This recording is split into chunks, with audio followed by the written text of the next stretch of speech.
बच्चों, welcome to my YouTube channel. I hope आपको 10 part समझ में आया हो। पार्ट 10 में मैंने आपको धातु के भौतिक गुणधर्म तक पढ़ा दिया था। तो अभी आज मैं आपको पढ़ाऊंगी न्यू टॉपिक धातुओं की प्राप्ति। तो बच्चों, मैं ना 3-4 दिन से वीडियो इसलिए नहीं डाल पाई क्योंकि मैं शादी में चली गई थी। मेरी बुआ जी की शादी थी तो वहाँ मैं गई थी, तो इसलिए मेरी वीडियो नहीं आ पाई। लेकिन अभी मैं कंटिन्यू वीडियो डाल लूँगी। प्लीज़ चैनल को सब्सक्राइब जरूर कर ले, बेल आइकन को प्रेस कर ले ताकि आने वाली न्यू वीडियो की नोटिफिकेशन आपको मिल सके। तो चलो आज हम स्टार्ट करते हैं धातुओं की प्राप्ति।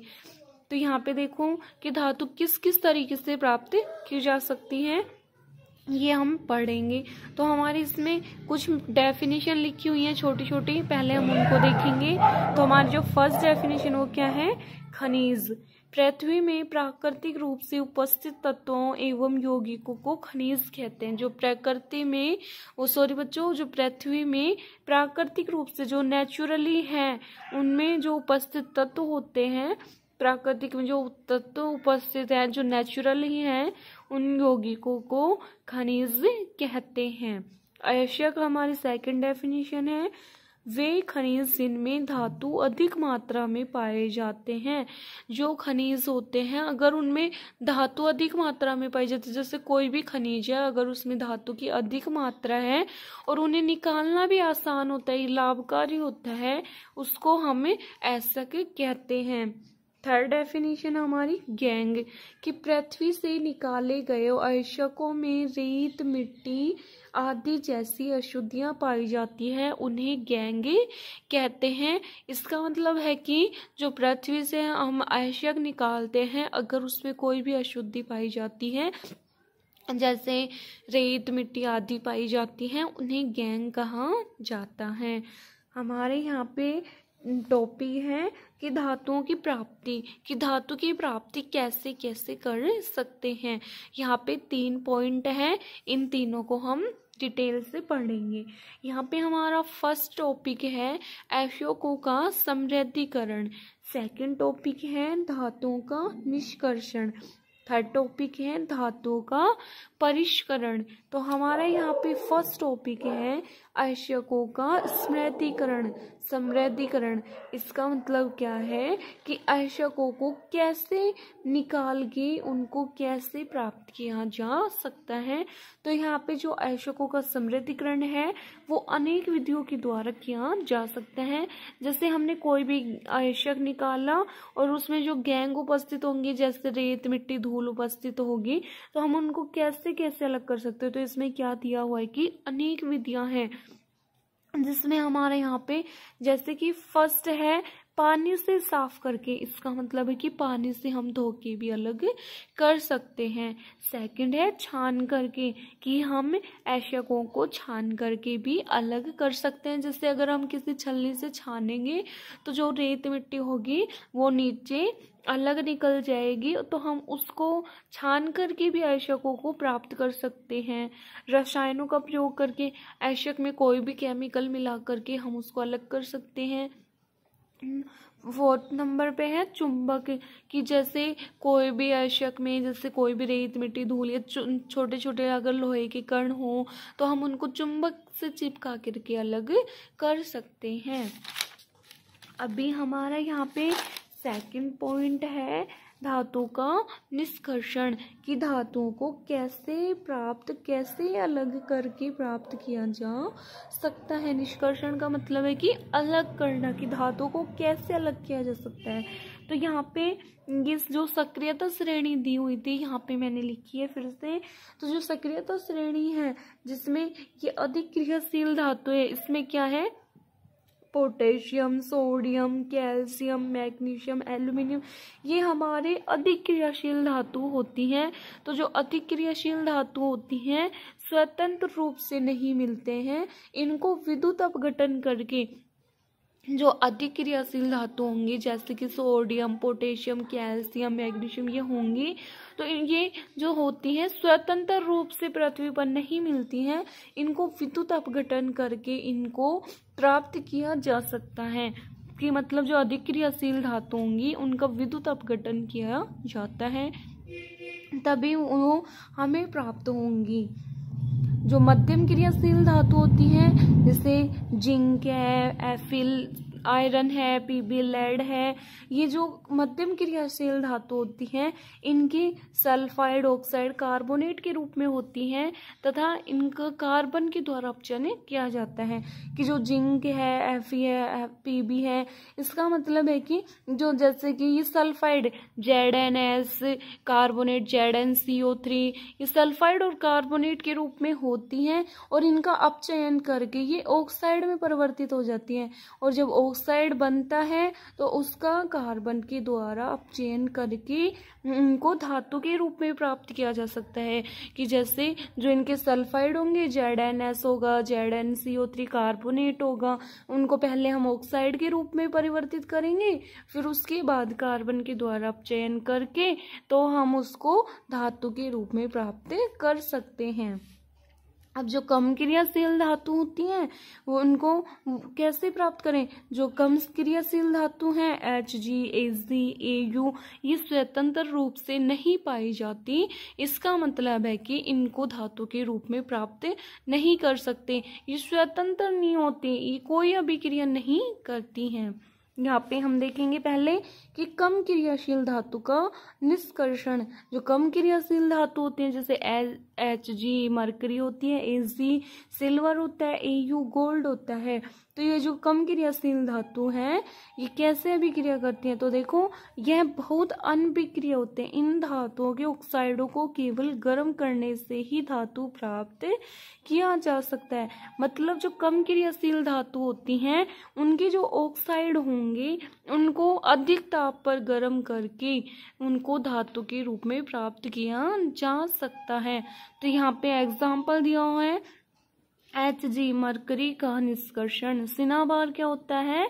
मरकरी सल्फाइड होता है। यहाँ पे फॉर्मूला दिया हुआ है HgS।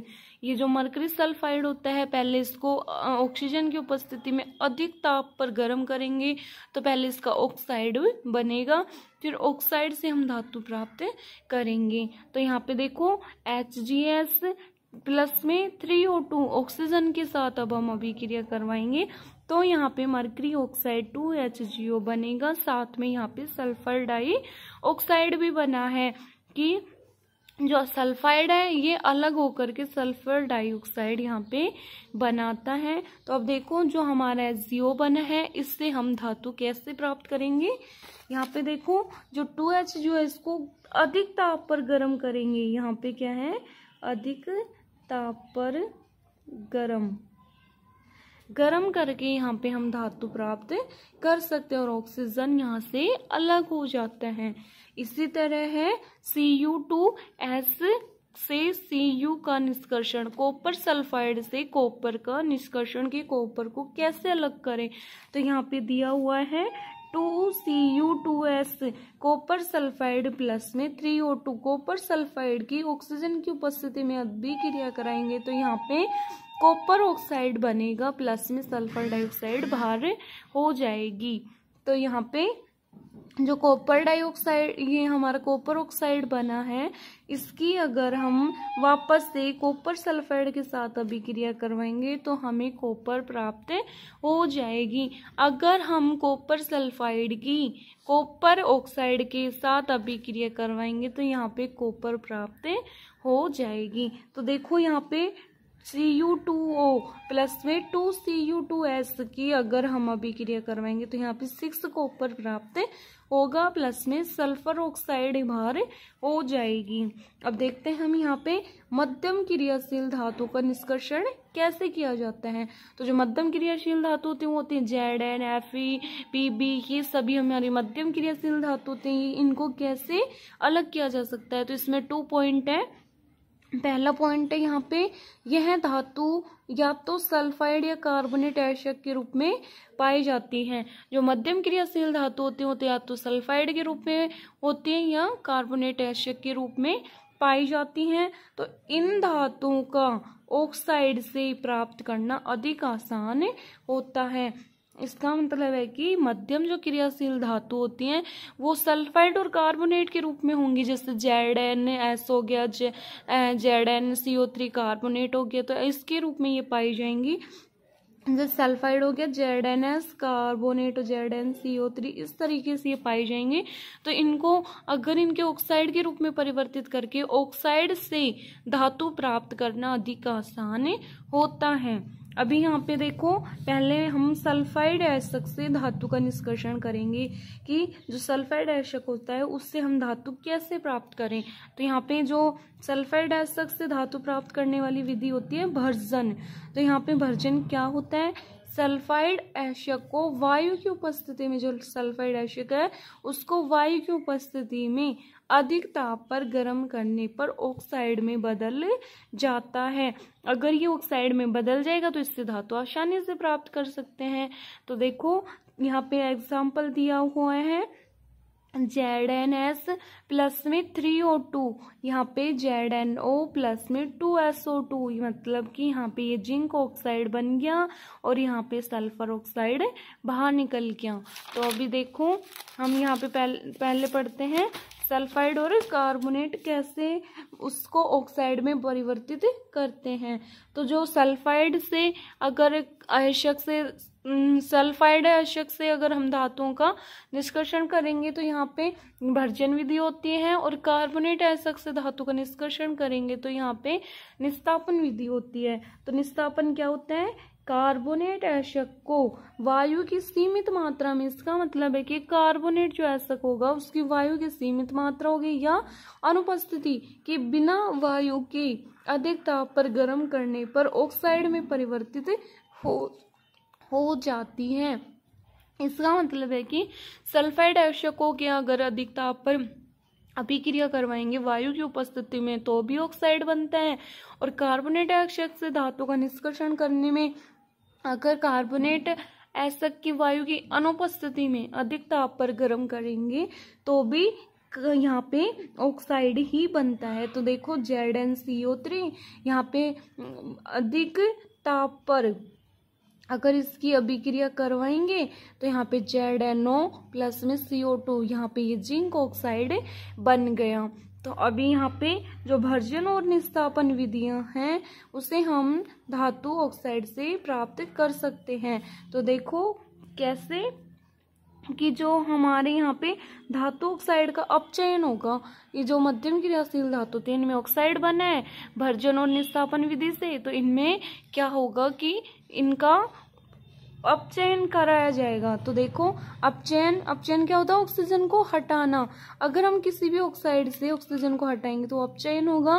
तो अपचयन के लिए कुछ अपचायकों का उपयोग किया जाता है, जिसमें आता है कार्बन मोनोऑक्साइड, हाइड्रोजन, ये सभी हमारे क्या है, अपचायक हैं। तो जैसे इसमें देखा हुआ है हमारे भर्जन और निस्तापन विधि से ऑक्साइड बना था, तो क्या बना था, जिंक ऑक्साइड बना था। अगर हम इसकी कार्बन उपचायक से अपचयन करवाएंगे तो यहाँ पे जिंक धातु हमारी शुद्ध प्राप्त होगी और साथ में कार्बन मोनोऑक्साइड भी बनेगा। अभी हम देख लेते हैं अधिक क्रियाशील धातु का निष्कर्षण। कि अधिक क्रियाशील धातु का निष्कर्षण कैसे होगा। हमारी अधिक क्रियाशील धातु क्या है, calcium, potassium, sodium, calcium, magnesium, ये हमारी अधिक क्रियाशील धातु हैं। तो इनका निष्कर्षण कैसे होगा, यहाँ पे दिया हुआ है। यह धातु अत्यधिक क्रियाशील होने के कारण अपचयन नहीं करते हैं।